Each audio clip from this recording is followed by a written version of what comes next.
मध्य प्रदेश के धार जिले की रहने वाली नंदिता पवार हमें अपनी लगभग 50 साल पुरानी साड़ी दिखा रही है। ये साड़ी उनके लिए बेशकीमती है। ये उन्हें उनके सास ने तोहफे में दी थी। इस साड़ी में शुद्ध सोने की जरी का काम है और ये सालों पुरानी परंपरागत चंदेरी साड़ी है।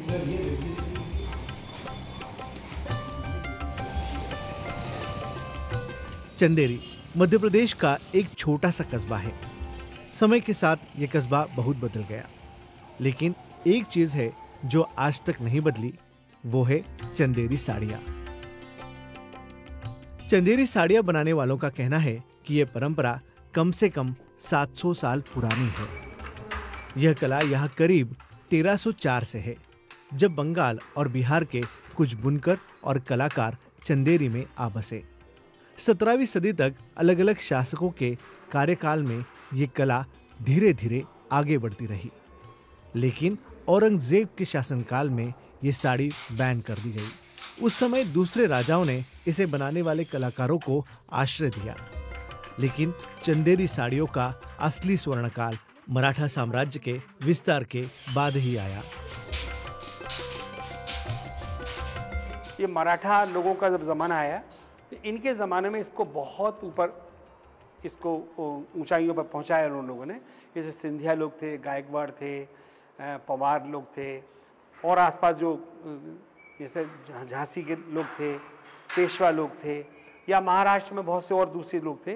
तो उन लोगों ने इसको बहुत फ़रोग दिया, और ख़ासतौर से माधवराव सिंधिया, जो सिंधिया डायनेस्टी ग्वालियर की थी ना, उसके ज़माने में इसको बहुत ऊंचाइयों पर पहुंचाया।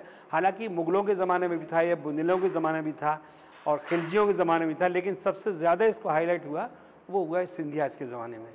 और आज फिर जब देश आज़ाद हो गया तो अब कॉमन तरह का कपड़ा बनता तो हर हाथ में पहुंच जाता। पहले तो सोने चांदी का होता था, तो आम आदमी नहीं खरीद सकता था। अब जो कपड़ा है वो कपड़ा आम आदमी ले सकता है, इस तरह का बनता है। एक ही प्रकार की साड़ी बना रहे हैं, दूसरी साड़ी आज तक चेंज नहीं हुई। अंसारी कहते हैं कि शाही शादियों के लिए आज भी चंदेरी साड़ियाँ ऑर्डर की जाती है।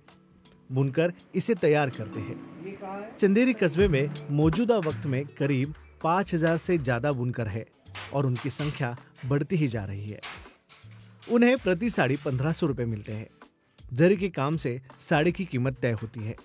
ऐसे में अगर जरी का काम ज्यादा है तो बुनकर को भी उसी हिसाब में पैसे मिलते हैं। पहले हमारे यहाँ जापान से सिल्क आना शुरू हुआ, मैक्सिको से शुरू हुआ, चाइना से शुरू हुआ, और कोरिया से शुरू हुआ। तो ये हमारे सिल्क था, जिसको हम मलबेरी सिल्क कहते थे। लेकिन धीरे धीरे हमारे हिंदुस्तान का भी सिल्क कम नहीं था, लेकिन हम उसको ताने में यूज़ नहीं कर सकते थे, क्योंकि उसमें कुछ ऐसी कमियां थीं जो हम इस वीविंग में लाने में उससे धागे टूटते थे हमारे। ये हमारे हिंदुस्तानी सिल्क नहीं है, क्योंकि ये वॉर्प में यूज़ हो रहा है। वेस्ट में जो हम यूज़ करते हैं तो वो हमारा हिंदुस्तानी सिल्क होता है। ये सूरज से एक जरी आती है, इसको हम आर्टिफिशियल जरी कह सकते हैं या टेस्टेड जरी कह सकते हैं। वो जरी होती है, देखने में सोना चांदी जैसी दिखती है, हालांकि इसमें सोना चांदी नहीं होता, लेकिन उसकी खूबसूरती वही होती है जो हमारी पहले होती थी। तो एक धागा हमारे सूरज से आ रहा है, जिसको जरी कहते हैं, एक धागा हमारा कोयम्बटूर से आ रहा है। इन साड़ियों को बनाने में बहुत तकनीक और कलाकारी का इस्तेमाल किया जाता है, और इसी वजह से इन साड़ियों की कीमत बहुत अधिक हो जाती है। सुमित्रा बाई कोली बीते 40 साल से चंदेरी साड़ियाँ बुनने का काम कर रही है। उनके परिवार के 10 लोग भी लंबे समय से इसी पेशे में है। सुमित्रा बाई सालों से एक चंदेरी साड़ियाँ तैयार कर रही है, लेकिन वो खुद अपने लिए एक चंदेरी साड़ी भी नहीं खरीद सकती। साड़ी तो हर तरह की पसंद है, सबकी उम्मीद होती है कि बड़ी से बड़ी साड़ी पहने। हल्की साड़ी कम रेंज की होती है, बड़ी साड़ी बड़े रेंज की होती है। तो वो तो हम अब करते हैं तो अपने कर लेते हैं, ऐसे गुजारा करते हैं। पहनते भी है, नहीं भी पहनते हैं, सब लोग नहीं पहन पाते हैं मगर चंदेरी में साड़ी। चंदेरी में बुनकर अब सीधा सीधा फॉर्मूला लगा रहे हैं। सीधा सीधा फॉर्मूला यानी डिमांड और सप्लाई का। चंदेरी में बहुत से बुनकर अब साड़ियों को बुनकर सीधे अपना माल ग्राहकों को ऑनलाइन या ऑफलाइन बेच रहे हैं। साड़ियों के अलावा ये बुनकर अब नए प्रयोग भी कर रहे हैं। और अलग अलग किस्म की चीजें तैयार करते हैं। ड्रेस मटेरियल, कुशन कवर, पर्दे, स्टोल और बहुत सी ऐसी चीजें ग्राहकों की मांग के आधार पर तैयार की जाती है। लेकिन कोई साड़ी असली चंदेरी है ये कैसे जाने? कलाकार वसीम इसके लिए एक आइडिया सुझाते हैं। सब पहचान होती है अलग अलग, वो साड़ी के सही पहचान पाऊंगा। जैसे आप रॉन्ग साइड देखेंगे साड़ी के, कट वर्क नहीं मिलेगा आपको। और एक मेन होता है कोयले का निशान, जो कि हर एक मीटर पे निशान होता है। बहुत से लोग उसको डैमेज समझते हैं, वो डैमेज नहीं होता है, वो एक मीटर का निशान होता है, हर एक मीटर पे मिलेगा।